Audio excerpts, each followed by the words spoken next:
My 18-year-old daughter had just graduated at the top of her class. When my parents offered to host a graduation party for their granddaughter, I thought it was a kind gesture, but when we showed up, the celebration was actually for my niece, who had just completed 8th grade.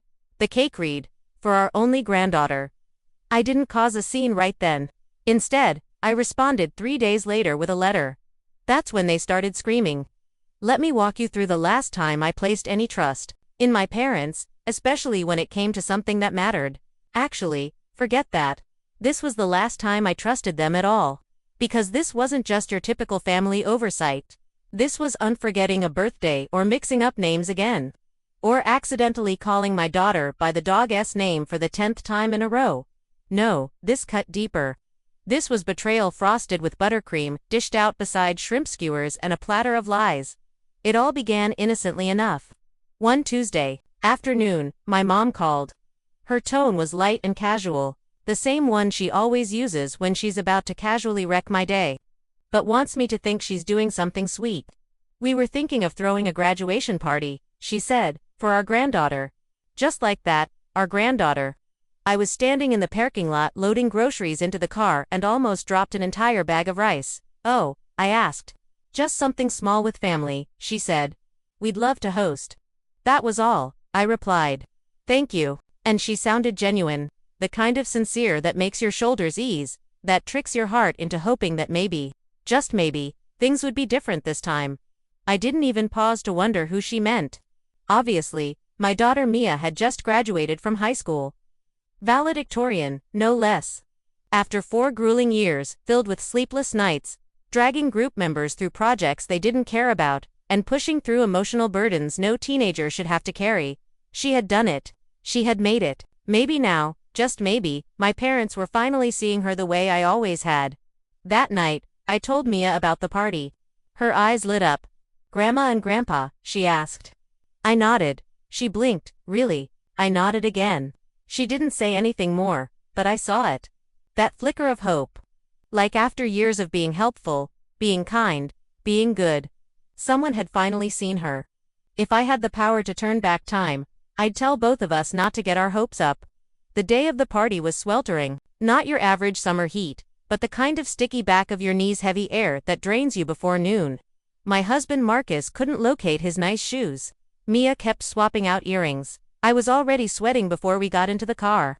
As we got closer to my parents' neighborhood, the silence in the car grew thicker. Let's remember, I said. This is a kind gesture. Let's just smile and say thank you. I said it with a straight face like a complete idiot. We turned onto their street and I almost drove right past their house. At first glance, it didn't look like a graduation party. It looked like a small-scale wedding. A big white canopy tent covered the lawn. Dozens of folding chairs had been set out. Streamers fluttered. Gold tablecloths glistened in the sun.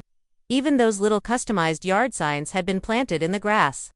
I felt my throat tighten. They had really gone all out. Marcus said low. Mia leaned forward. Wow. We parked and got out the second we stepped onto the lawn. We were in the middle of a crowd. Hugs, air kisses, plastic cups of lemonade shoved into our hands. People I hadn't seen since childhood, family, friends, cousins, my uncle's ex-wife. How did she get invited then? I saw the girl front and center, curls done, sash across her chest, glittery dress, practically glowing. And I swear, I still didn't see it. I just thought she was excited for Mia. I smiled at her. Then I saw the cake. 3 tiers, pastel pink frosting, gold piping, a little edible, graduation cap on top and written across the front in careful cursive. Congratulations to our only granddaughter, class of 2025. I froze. I blinked. Rereading it. That couldn't be right. There are 2 granddaughters, Mia and Kay. Then I saw the banner. The colors, the logo from the middle school and the framed photo next to the cake. Kay holding a rolled-up certificate wearing a sparkly white dress and a tiara like she just won a pageant. It hit me all at once. This wasn't a party for Mia. It never was behind me. Mia was silent, not frozen, not panicking, just still. I looked at Marcus. He looked back at me. No one spoke. We stepped into the party, like ghosts. No one noticed anything. Not yet. People smiled, said things like, "You must be so proud." And "What a beautiful day." A few guests gave Mia confused looks when they realized she wasn't wearing the sash. A few gave me those quiet, polite smiles people use when they're not sure if they've made a mistake or you have. And then the gift table. One by one, guests handed over wrapped boxes and cards. There were bows, envelopes, handmade signs, a personalized tumbler. We brought nothing. Why would we? We thought this was for Mia. A woman I barely knew gave me a strange look. Another whispered something and glanced at Mia. One cousin actually tilted her head and mouthed, "Where's the gift?" I wanted to sink into the lawn. Then Heather stood up, glass of champagne in hand. "Let's all take a moment to celebrate our girl. He's worked so hard. We couldn't be more proud. Middle school is a huge milestone, and she's handled it with grace, beauty, and intelligence." Cheers, laughter, applause. Mia just stood there, not crying, not moving, just watching. I waited until the toast ended, until people sat down, until the crowd thinned around the cake table. Then I found my mother near the cooler scooping ice. "The cake says only granddaughter," I said. He smiled, distracted. "Oh, probably a mistake at the bakery." I didn't move. He shrugged. "Besides, Mia is older. She's not a child anymore." This was more of a milestone. I stared at her. He went back to the cups. Then my dad walked up holding a paper plate. "Wait, did Mia graduate? Too?" I said nothing. He blinked. "From what?" I blinked back. "High school." He laughed. "Oh, right. That's right." I looked at my mother. She didn't say anything. She just smiled and turned back toward the buffet table. We left. No one stopped us. No one followed. No one even noticed, which somehow made it worse. Mia got into the back seat and looked out the window. I started the car. Marcus sat in silence, and as we pulled out of the driveway, I said, "We're not doing this again." What we did next. Three days later, they got a letter, and this time they were the ones left speechless. There are things I didn't notice when I was a kid. And there are things I did notice but talked myself out of. That's what growing up in a family like mine teaches you, how to gaslight yourself before anyone else gets the chance. It wasn't until the cake that I looked back and realized, oh, this wasn't just an oversight. This wasn't a bakery typo. This was the punchline to a joke they've been telling behind our backs for years, and the joke was us. I've always been described as easy. Not in the scandalous way, in the manageable child kind of way. I didn't cry at bedtime. I organized my own lunchbox. I said, thank you too often and wanted too little, which meant my parents treated me like furniture. They liked having around but didn't need to maintain. My older brother was the thinker. My younger sister, Heather, was the little sparkle. I was just there. Middle child, middle of the road, middle of the conversation, if I was lucky. I didn't realize it was odd that my mom would tell stories at dinner about my siblings' spelling bee wins or school plays, while I was sitting right there having apparently attended none of my own life. It's not that they hated me. It's worse than that. They didn't notice me, and you can survive that. But it leaves a bruise you don't see until later. The house they live in now, the scene of the cake, used to belong to my grandmother. When she died, she left it to my mom, my brother, and me. I was 4. Heather wasn't born yet. The first time my mom mentioned my name being on the deed, I laughed. You're joking, right? He waved it off. You're technically a Conner. Just ignore that. It's not a real thing, right? Just a legal share in a house they've lived in for decades. Silly of me. But I did what I always did, smoothed it over, because that's what I was trained to do when I had Mia. I expected something soft to unlock in them. I thought my mom would lean in and say, you were like this once. Or that my dad would cry holding her. They didn't either. They said she was cute. They brought a bib. Then they asked how many hours of maternity leave I had left. That should have been the giveaway. But you don't want to see it when it's your kid. You want to believe they'll come around. They didn't. Mia didn't have doting grandparents. She had people who sent birthday cards with $20 in them and forgot which grade she was in. No sleepovers, no photo frames on the mantle, just the occasional polite, "Tell us how school's going, sweetheart." While scrolling through their phones, it wasn't mean, it was nothing. And sometimes nothing hurts more than cruelty. At least cruelty notices you. Meanwhile, when Heather had K 4 years later, there were balloons, hand-knitted sweaters, and a silver rattle engraved with her initials. Who even gets something like that? My dad suddenly mastered the photo printer. My mom joined a Facebook group for hip modern nanas. All at once, they had time. They had strong opinions. They had a new role. Grandparents with a capital G for Mia though.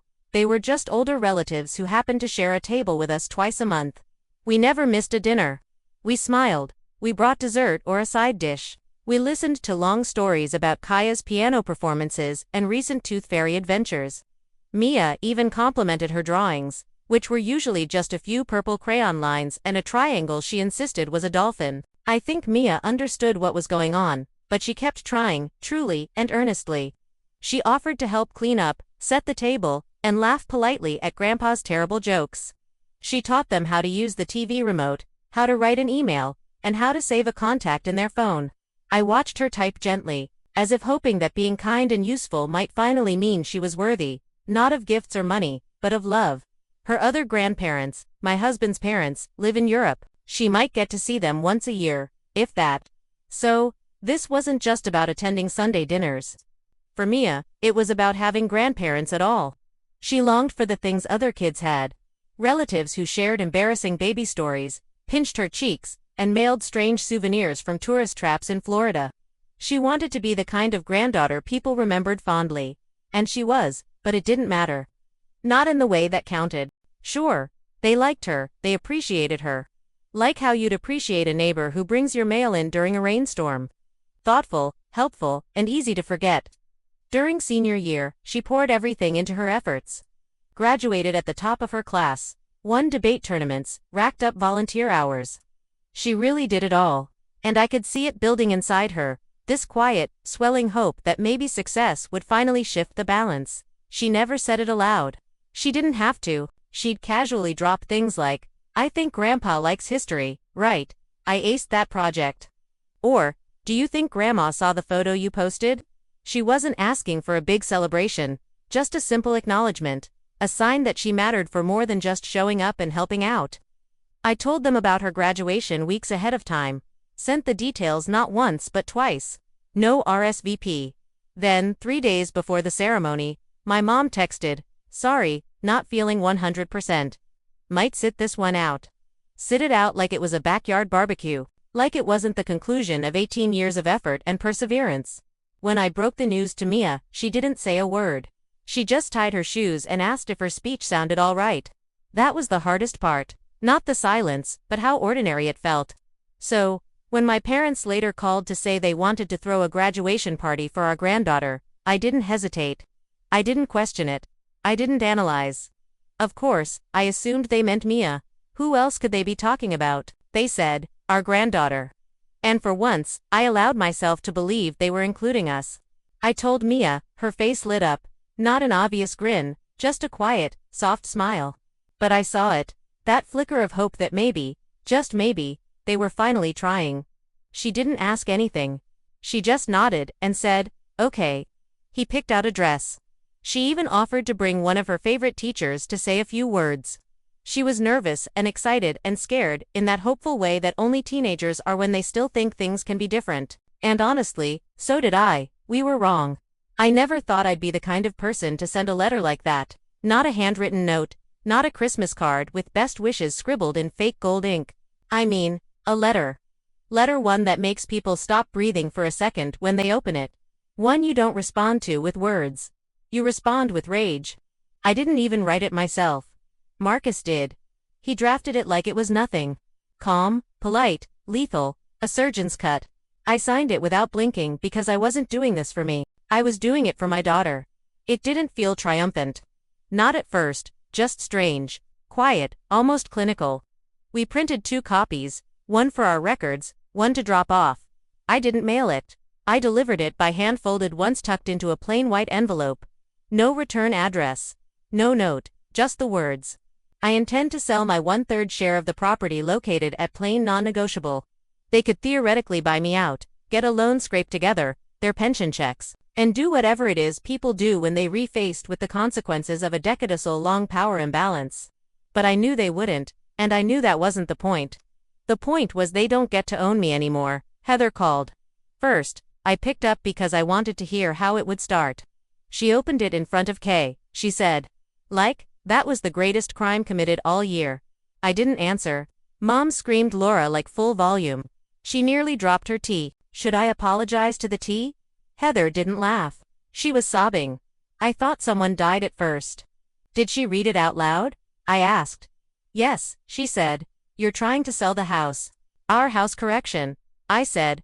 A third of the house. She was shaking. She should hydrate. Heather made a strangled noise like she was deciding whether to hang up or scream. You're destroying her, she said finally. No, I replied. She did that to herself. I'm just making it official. 3 hours later, my mom called. Caller ID. No message, just persistence. I picked up on the third ring. I'm going to pretend I misread that letter, she said calmly. And you're going to tell me it was a mistake. I let the silence stretch. Then I said it wasn't. He sucked in a breath like the letter was one thing, but this confirmation was somehow worse. You're really going to sell your share of the house? Yes, our home. No, I said. My share of Grandma's home. You don't even live there. You don't pay the taxes on it alone either. My mom was quiet for a moment. Then this is vindictive. No, I said, this is overdue. You're doing this because of that stupid party. I am doing this because my daughter's future shouldn't be tied to a house full of framed photos of someone else's kid. She laughed, sharp and bitter. Oh, so it's about Mia now. Everything I do is about Mia. You're going to make us homeless. No, you can buy me out. You can take a mortgage, sell your car, call Heather. You've got options. She didn't respond to that. She just said, you want to be careful. You don't want to burn every bridge. I smiled. Pretty sure you took care of that with a cake and a banner. And then I hung up. That evening, Marcus found me sitting at the kitchen table, staring at a scratch in the wood. I'd never noticed before. He didn't ask questions, just handed me tea. Do you feel guilty? He asked finally. No, I said. I feel like I should, but I don't. He nodded. We sat like that for a while. Then I said, I've always made excuses for them. I know, even after the party. I know. I think I thought they'd come around eventually. And he looked at me over the rim of his mug. You don't believe that anymore. I shook my head. They knew she got in. They knew we were scrambling to figure out how to pay for it. And they spent all that time celebrating someone else's kid's middle school certificate like it was a PhD. Marcus didn't answer. He didn't need to. The next few days were quiet in that way. That feels more like a loaded gun than peace. I stopped answering their calls. Stopped running errands. No more filling prescriptions. No more checking their voicemail. No more can you help me log in texts. Mia stopped, too. She didn't say anything dramatic. She just opted out. No more text support. No more birthday videos. No more late night. Can you look at this email real quick requests? She just quietly stepped back. I asked her once how she felt. She said like I deleted a virus I didn't know was running.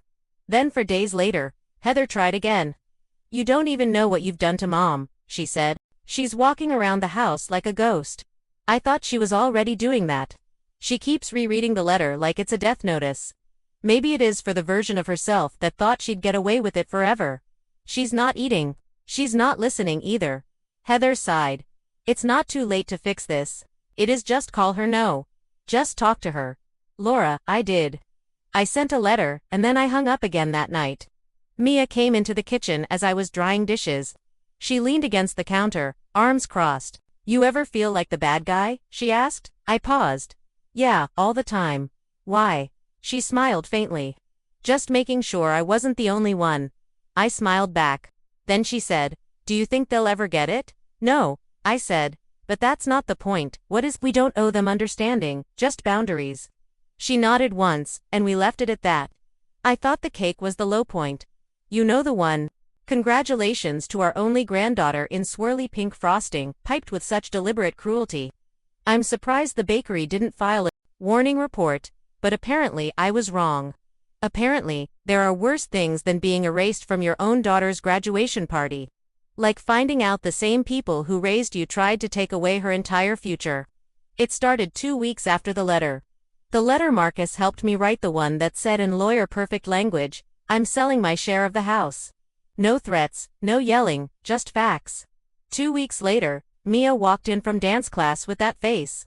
The one that looks normal if you don't know her, shoulders straight, voice calm. But I know better. He told me what happened. They were waiting for me, she said on the sidewalk. I blinked. Your grandparents? She nodded. Apparently, they showed up outside her dance studio like two friendly ghosts, waved her over, acted like they just happened to be out on a walk. They hadn't shown that much interest in her hobbies in 18 years, but sure, now they're coordinating with her class schedule. He said they were nice at first, too. Nice like stage actors doing dinner theater. Then came the script. "You're really going to let your mom do this to us? She's making us homeless." Sweetie talked to her. "You're the only one she listens to." I asked how she responded. Mia shrugged. I told them, no drama, no screaming, just no. That's when my mother looked her dead in the eye and said, "Fine, but choices have consequences." Mia turned and walked away. I didn't. I stood in the kitchen for a while after she left, staring out the window like maybe the trees could tell me how not to scream into the wind. Because here's the thing. I expected guilt trips. I expected manipulation. But dragging Mia into it, ambushing her near a dance class, making her the one who has to tell me to back off, that was new. That was deliberate. And I hadn't even seen the worst of it yet. Another 2 weeks passed. We were finally breathing again, talking about dorm furniture, meal plans, the good kind of stress. And then the letter arrived. Big envelope university logo. Mia thought it was her housing packet. She opened it at the kitchen counter. While I was rinsing a bowl, I heard her breath catch. Then she handed it to me.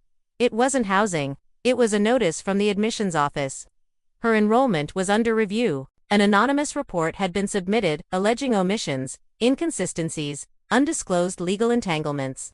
The phrasing was so sterile it made me cold, like reading the autopsy of something that hadn't died yet. Mia didn't speak. Marcus took the letter, read it once, twice, and then looked at me like someone had just kicked the front door open and lit a match. I sat down hard. It took me a full minute to process what I was seeing. Not because I didn't understand it, because I did. This wasn't petty. This wasn't family politics. This was an attack. And not on me. On her. I got in the car. Didn't even tell Marcus. Just grabbed my coat and keys and drove straight across town. I wasn't afraid of what I'd say. I was afraid of what I wouldn't.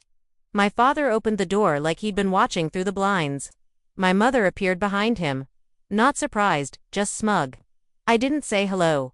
"Did you report Mia to the university?" No, blinking. No confusion. No. "What are you talking about?" Just stillness. And then my mother said, "You think you can do what you did and not face consequences?" I stepped inside. "You tried to destroy her life. She shouldn't be there." My mother said that school wasn't meant for her. She got in on her own. "You dragged your drama into it. What did you expect?"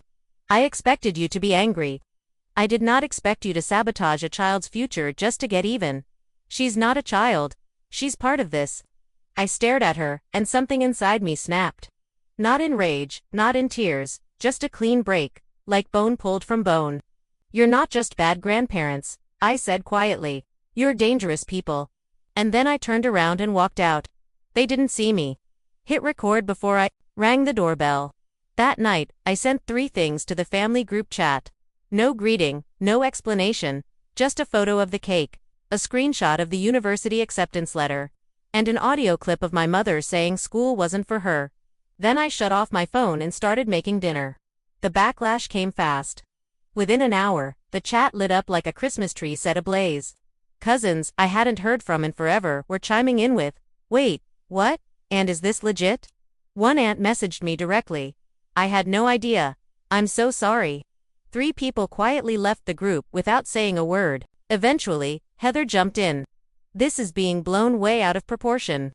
Nobody responded. Not even Kamia read every message, calm, methodical, like she was gathering material for something far bigger than payback.